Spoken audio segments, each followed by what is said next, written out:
Yeah, after joining Heineken and being the first international graduate for in procurement, I got a lot of contacts from a lot of people who were applying for the programs who wanted a lot of information.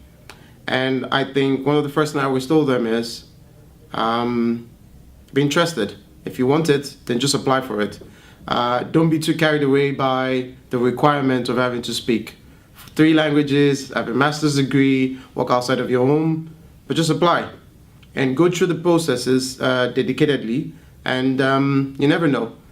You might just be what they're looking for. And for me, I applied when I was in Nigeria, and I went through all the entire process until the assessment center, which happened in the Netherlands. And on the day, I would also say, keep applying to other companies, even if you're not too interested.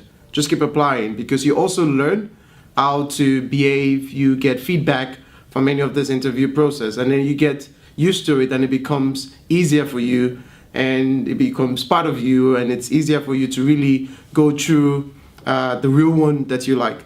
So in my current job, I am not looking for a new role, but sometimes I go for job interviews just because it's just for the experience, and it keeps you also to know what you expect. So when the opportunity comes, then you have the experience to go through it. And I also think at the end of the day, it's be very open, learn from people, listen more than you talk. I think that also helps. There's a lot of information that you can get from other people's experience. You don't have to go through it yourself. Yeah, and ask questions. And there's a lot of information lying around, and we just need to find them. I think this is also one thing that I've also sometimes said to interns is, if you're looking for a job, sometimes it's about you just getting a job first. And that means it might not be what you want to do, but sometimes it's about you getting in. And because there are a lot of job vacancies that are only open to people on the inside first, before it goes external. So even if you're in as an intern, or you're doing a job which is not currently what you want to do, it's easier for you to get the job than an external. So sometimes I see people saying, oh, this is not what I want to do, I wait for what I want to do. Sometimes it's about you getting in, and when you get in, you have the opportunity to show what you can really do. Because not all the time do we all have the opportunities to have good interviews and CVs to tell what we do. Sometimes some of us have to just get in, try something you're not good at, show that you have these capabilities, and then people actually put you into what exactly you eventually fit into.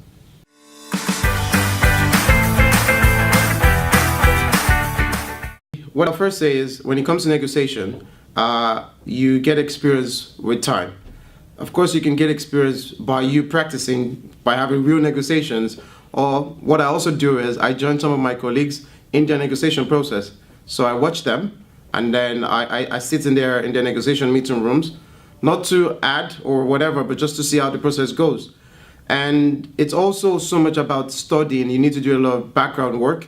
So simple things like understanding the energy of the person you're going to negotiate with, to know if it's a red or a blue or a yellow or a green, can actually give you an advantage, because then you understand what sort of person you're dealing with. So aside from the background work you need to do in terms of data analysis, it's also knowing who your competitor is, who your supplier is, and that also gives you experience over time.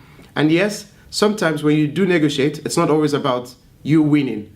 So when you go into a negotiation table, you need to set out what is good to have and must have. So of course, a must have is, at worst case scenario, this is not going to happen if I don't get this. That is the minimum rating. And a good to have is like, yeah, you're pushing it, but yeah, it's also good to have. So you need to set those boundaries. You need to know what it is that I'm expected to get out of this prior to you getting into the negotiation. And you don't have to end in the negotiation on the first day. It could be weeks. You can always say you want to talk about this and go back and bring more information.